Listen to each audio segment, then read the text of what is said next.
Bonjour à tous, on est dimanche et j'ai le devoir de faire une vidéo sur un sujet qui nous tient tous à cœur, c'est-à-dire comment rentabiliser notre pays sans qu'on se fasse, sans qu'on augmente la dette de notre État. Donc, il y a un sujet, tabou, qui a été mis au banc de nos sociétés capitalistes pour la simple et bonne raison que c'était une idée donc de révolution, révolutionnaire, dans le sens où comment rentabiliser un État? Solution, faire créer des entreprises au bénéfice de l'État. C'est ce qui a été expérimenté en URSS, d'où la difficulté de se développer à l'international parce que les États-Unis se sont portés en faux face à cette idée d'organisation sociétale, en disant c'est un peu trop facile de créer des entreprises d'État pour enrichir l'État. Bon, on est toujours dans la veine de dire c'est trop facile de croire à un être supérieur qui prend soin de nous, tout doit venir de nous. Donc, en réalité, la Russie a porté ce projet en expérimentation pour le monde, en réalité. Et de fait, moi, lorsque j'étais donc en URSS, on a expérimenté effectivement la création au sein d'entreprises d'État des objets fabriqués au bénéfice de l'État. Donc, c'est-à-dire, on créait des vêtements au bénéfice de l'État, des objets. Et donc, les gens avaient acheté des produits faits par l'État qui étaient en totalité reversés au bénéfice de l'État. Alors bien sûr, les personnes qui travaillaient dans ces usines percevaient un salaire, mais on était dans la même veine de ce qui a pu être développé dans les entreprises ailleurs dans le monde. Au lieu que ce soit au bénéfice d'un privé, c'était au bénéfice de l'État. Ce qui permet à un État une certaine forme d'autosuffisance et une autodétermination aussi dans son choix de libéralité, de positionnement diplomatique à l'international et donc une liberté. On est moins dépendant des tracas commerciaux entre pays voisins ou étrangers quand on a quand même un mode de fonctionnement autosuffisant. Donc, moi c'est vrai, je me suis battue dans ce sens-là. À un moment donné, j'ai été communiste, j'ai à l'époque lu le manifeste de Karl Marx et je l'ai trouvé particulièrement intéressant. J'étais plutôt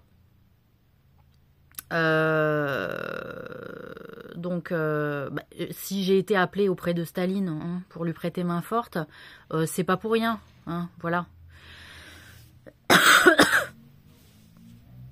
Donc je suis pas une dictatrice, c'est juste qu'il y a des choses qui sont largement intéressantes et comme je l'ai signalé par le passé dans d'autres vidéos, à chaque fois je vérifie que la personne qui est au chef du gouvernement a été vérifiée par on fait des évolutions et des passages corrects validés par tous, et on fait et on sont validés par Dieu, si vous voulez, on l'aval de Dieu, on l'aval du paradis, en disant Dieu, qu'est-ce qu'il fait? Il l'expérimente. Il laisse le champ d'expérimentation pour voir ce que ça donne. Donc le communisme, c'était pas un péché du tout.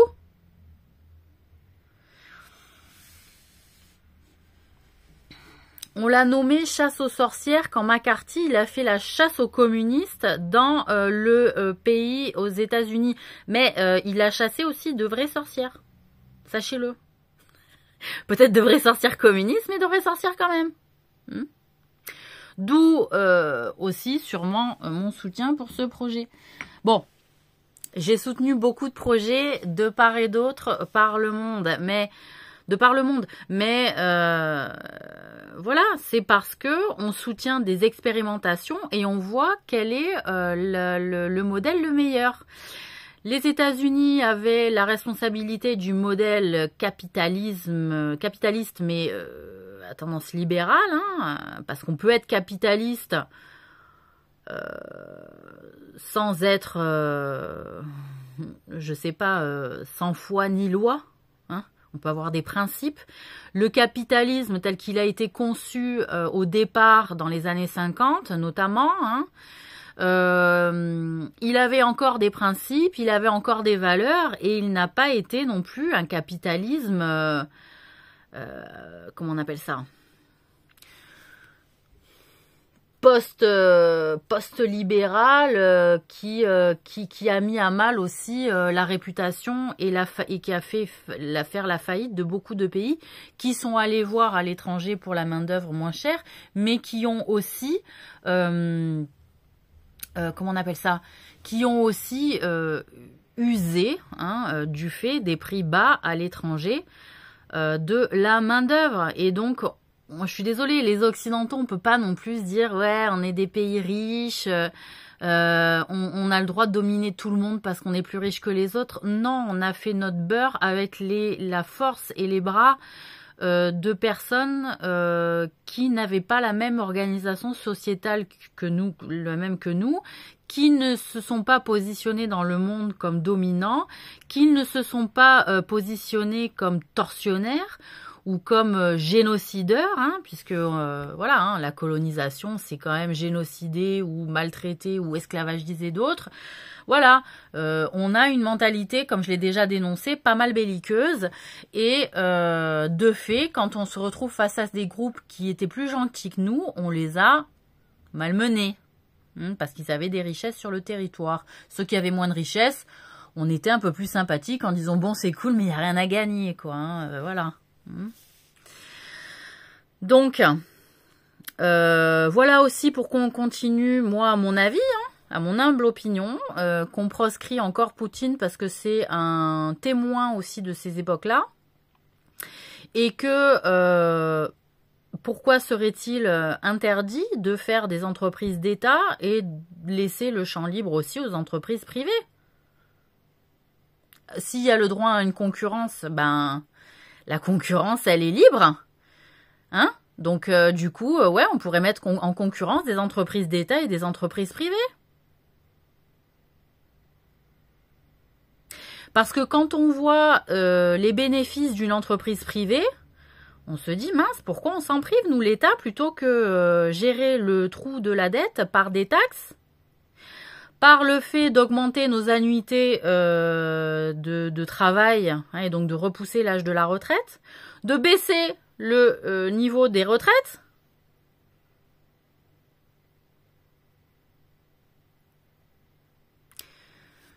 Vous voyez ? On ne peut pas dire on va combler le déficit de 600 milliards de dettes, je ne sais plus à quel niveau il est, par des taxes sur le pays, enfin. C'est n'importe quoi. Il faut une rentabilité. Mais la rentabilité, quand on voit dans les entreprises administratives, publiques et privées, comme les hôpitaux ou comme les commissariats, où ça fait des stats, où ça doit être rentable aussi, parce qu'on gagne des rémunérations à faire tant d'eux, parce qu'il faut des conditions pour avoir droit à. Je suis désolée, je vais prendre l'exemple de l'hôpital.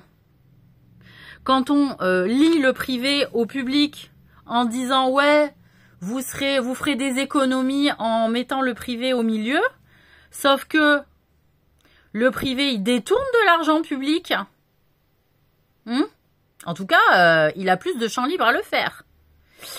en demandant tant de fournitures, hein, on le sait, tant de fournitures payées par l'État, et puis on s'en réserve, finalement, on met une réserve dans ce qui est réellement commandé et reçu. Hein. Voilà, donc, et il n'y a pas que ça, hein, dans le fait où on demande des aides à la partie publique pour développer et prendre en charge plus dans le contrat, dans la contractualisation en disant voilà, vous nous aidez tant dans le public et donc nous on s'engage à prendre ça, tant de rémunération parce qu'on pense que on va avoir tant de bénéfices. Et en fait, le système économique d'un hôpital ne se fait que par projection. Mais la projection, en fait, il y a toujours une différence entre la projection et la réalité, vous voyez ? Financièrement, moi c'est pareil avec mon compte en banque. Il y a une projection puis il y a la réalité, vous voyez ? Pourtant, je suis pas naze en calcul mental. Mais il y a toujours la réalité des frais réels. Et ça, tous les comptables savent. On fait des projections, mais après il y a la réalité. Et donc, il y a la réalité et après on revend de la projection, vous voyez ? Et donc on revalide des projets qu'on demande aux fonctionnaires d'État de revalider sur des projections. Sauf que, eh oh, arrêtez de faire re-signer un train qui est sans cesse en marche. Vous voyez ? Non mais, tranquille hein, la métaphore des trains. Mais vous voyez ce que je veux dire ? Donc, on laisse, pour moi, sincèrement, ça nous coûte cher de lier le privé au public. Hein, parce que le public, il sait ce qu'il dépense. Il connaît son organisation. Il sait ce qu'il va, à combien d'argent ou de fournitures il va faire appel à l'année. Et il va pas pousser les gens encore malades à sortir du lit, hein, parce qu'il y a des rentrées d'argent payées par la sécurité sociale, parce qu'on augmente le nombre de visiteurs à l'hôpital. Donc le trou de la sécurité sociale, elle a bon dos. Quand c'est la sécu qui paye les visites. Donc c'est l'État qui paye le prix au privé des gens qui sont malades. Puisque c'est remboursé, c'est pris en charge par la sécu. Vous voyez comment le privé il se paye sur notre public? Comprenez? Et donc ça, on compte sur la connerie hein, des gens français, comme ça, qu'on ne comprenne pas vraiment le fonctionnement, pour les endormir et nous expliquer que c'est que les gens au RSA qui font le trou de la dette. Non, c'est chaque malade à l'hôpital qui paye le privé parce qu'il a accepté un malade dans son hôpital, vous voyez? Alors que c'est un service public quand même d'être soigné en France, non? Vous voyez ce que je veux dire? L'hypocrisie malsaine. Et que les gouvernants, ils le savent.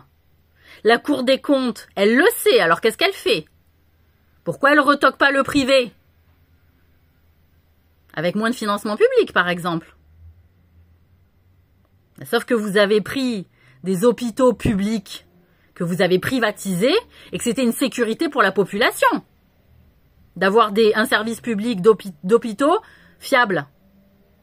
Hein, moi, je me souviens, quand on était pris en charge à l'hôpital, on avait des gens extrêmement intelligents, on avait une qualité de service plus que la moyenne. Ça a voulu faire de l'argent sur le dos de la maladie, voilà. En rendant les gens malades. Alors déjà qu'à l'époque, moi, j'avais dénoncé, et on était plusieurs à dénoncer en tant qu'élus, hein, on était plusieurs à dénoncer le fait que comment ça se fait que le nombre de malades augmente? Il y a eu un espèce de business fait par les gens qui ont suivi Hippocrate, hein, dans le délire de la médecine. Vous voyez? La quête de la chirurgie, les ordres qui se sont créés, etc. Ça a été une nouvelle manière de gagner sa vie. Mais en réalité, on ne devrait pas gagner sa vie sur la maladie. La maladie, elle n'existait presque pas au début du monde. Et ouais. Donc, on a expérimenté plein de choses, etc. C'est bien, hein. Mais il y en a, ils ont fait de l'argent plus que de raison hein, là-dedans. Et quand tu vois le prix d'un acte chirurgical qui est remboursé par la Sécu, Quand tu vois le traitement, combien ça coûte pour le cancer ou pour une opération d'une maladie chronique ou pour la maladie rénale, etc. Hein, avec les dialyses à faire toutes les 4 matins, remboursées par la Sécu, ça coûte une blinde. Voilà où il est le trou de la Sécu. Les actes chiffrés par nos chers médecins qui ont jamais trop assez de temps pour nous donner un bon diagnostic d'ailleurs et faire de très bonnes ordonnances. Je dis pas bonne ordonnance, je dis très bonne. D'accord? Parce qu'en plus, ils sont malmenés eux aussi, hein, avec des niveaux horaires plutôt dégueulasses et un cadre de travail dégueulasse aussi à l'hôpital. Eh, tous ces gens-là. Qu'est-ce que vous attendez de plus de la part du pays, en fait, pour vivre, hein? Voyez? Et puis, on va aborder la question des commissariats quand même, hein? Puisqu'une statistique, hein, elle est faite sur le nombre, par exemple, de délits répertoriés, hein? D'accord? Donc ça veut dire quoi? Ça veut dire que s'il n'y a pas assez de délits dans une certaine commune, on n'a plus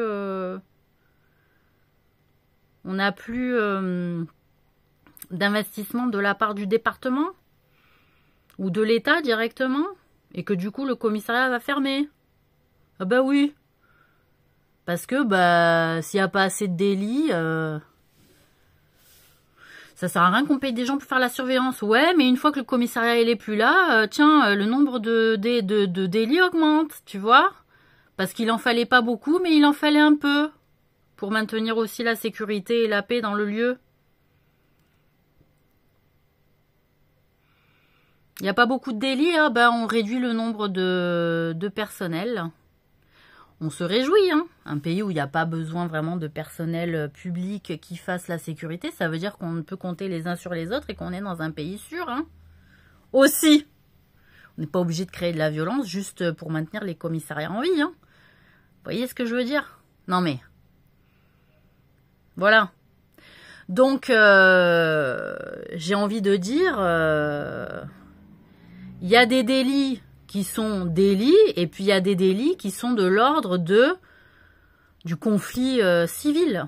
Hein, c'est pas un délit, c'est un conflit. Voilà, il y a un conflit de voisinage, il y a un conflit de respect, il y a un conflit de poubelle sous la fenêtre, il y a un conflit de... Sur qui on peut compter pour ça? Vous voyez? Sans que ça devienne règlement de compte à hockey choral. Hein. On parle de police de proximité, mais...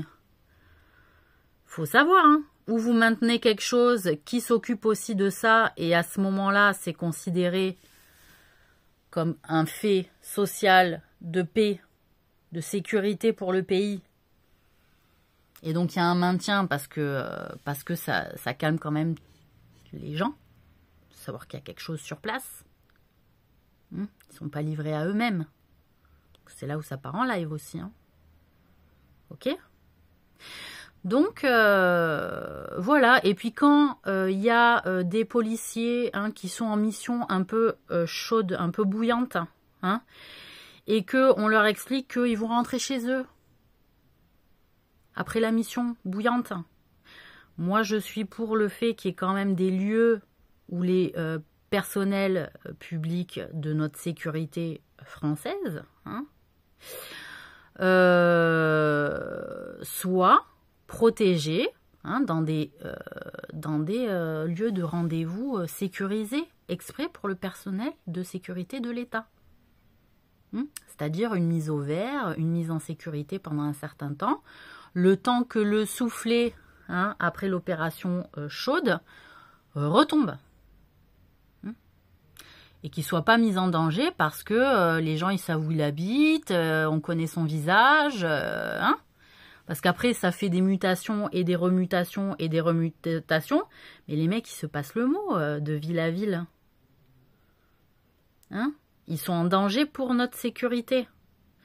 Donc, sans parler de protection des témoins à l'américaine qui est hyper lourde, mais un truc entre deux. Voilà, donc ça, Voilà. Hein. Et franchement, la question de la santé, la question de la sécurité, c'est un point pour moi, c'est non négociable. Donc, il faudrait vraiment revoir une échelle des prix des actes médicaux dans les hôpitaux, d'accord? Parce que c'est nos limites. Hein, vous le savez peut-être pas les Français, mais ils se payent comme ils veulent les médecins grâce à l'ordre des médecins, hein, qui est ancestral. Hein. Mais il va falloir arrêter les docteurs là. Un acte chirurgical doit avoir une grille maximum. Voilà. Parce que c'est pas possible qu'un acte, il se paye comme il veut. Le type sur le dos de la sécu. Vous imaginez le nombre d'actes par jour dans chaque hôpital de France? Et ils se payent comme ils veulent, les mecs? Parce qu'ils ont fait 10 ans d'études? Non. C'est un choix de faire 10 ans d'études. Et ça sera pas pour le pognon, sinon ça en fait pas un bon médecin. D'accord? Voilà. Donc ça va pas. Tout ça, ça ne va pas. Et quand on voit aussi les propriétaires qui achètent des murs privés, qui sont propriétaires, mais ils font une copropriété, ils font appel à un syndic, mais ils ne prennent pas soin du lieu qu'ils ont acheté, parce qu'il y a des travaux, parce qu'il y a un maintien en état, parce que peut-être c'est ancien et qu'il faut refaire aussi la toiture, qu'il faut refaire la purge des murs, etc. Et que à chaque vote, chaque année des assemblées générales, ils ne votent pas le budget des travaux à faire. Eh bien, c'est qui, après, qui paye? Eh bien, c'est l'État. D'accord? Donc, tous ces immeubles-là, vous savez, qui se sont effondrés, là, ces histoires d'immeubles effondrés, c'est en réalité les propriétaires qui n'ont pas voté les travaux, qui n'ont pas entretenu leur logement pendant des décennies,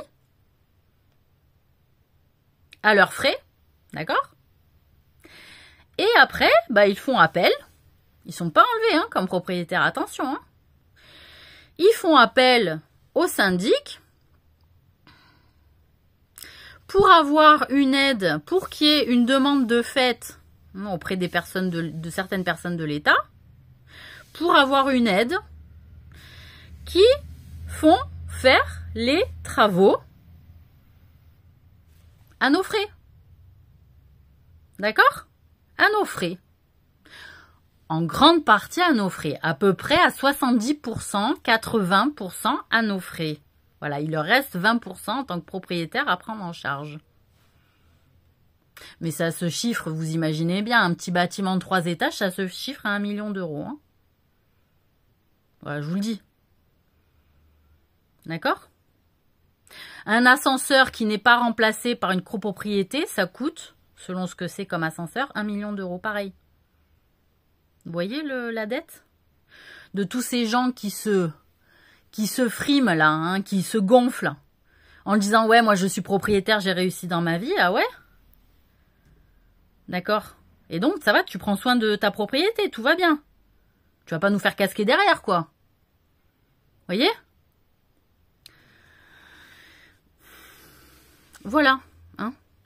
Donc tout ça permettrait que peut-être à un moment donné, on relève un petit peu le niveau de prélèvement, on réduise un petit peu le niveau de prélèvement des impôts, réellement. Voilà. La TVA, c'est la TVA. Mais les impôts sur notre dur labeur,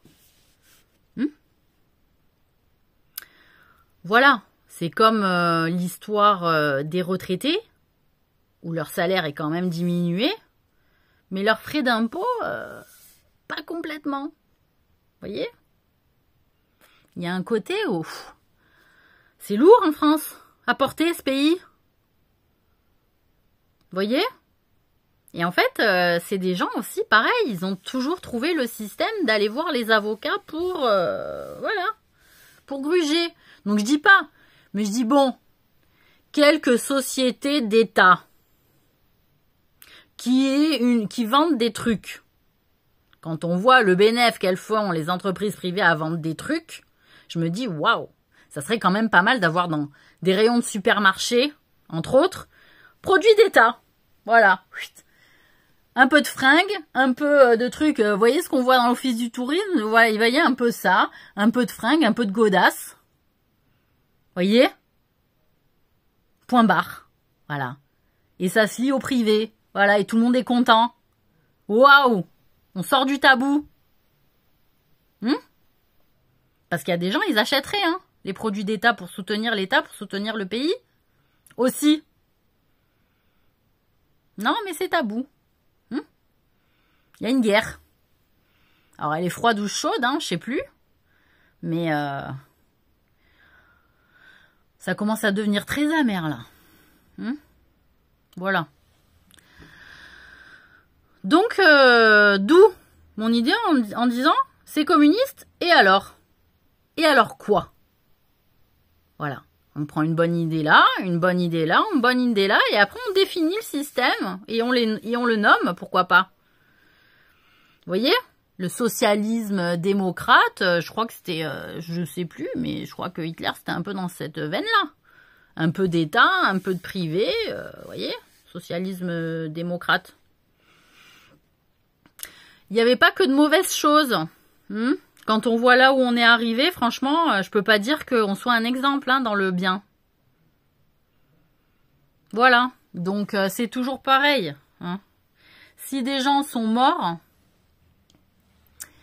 eh ben, c'est qu'il y avait des choses qui devaient être tues. Et quand on voit le nombre de choses dont on ne peut pas parler encore aujourd'hui au XXIe siècle, je suis effarée.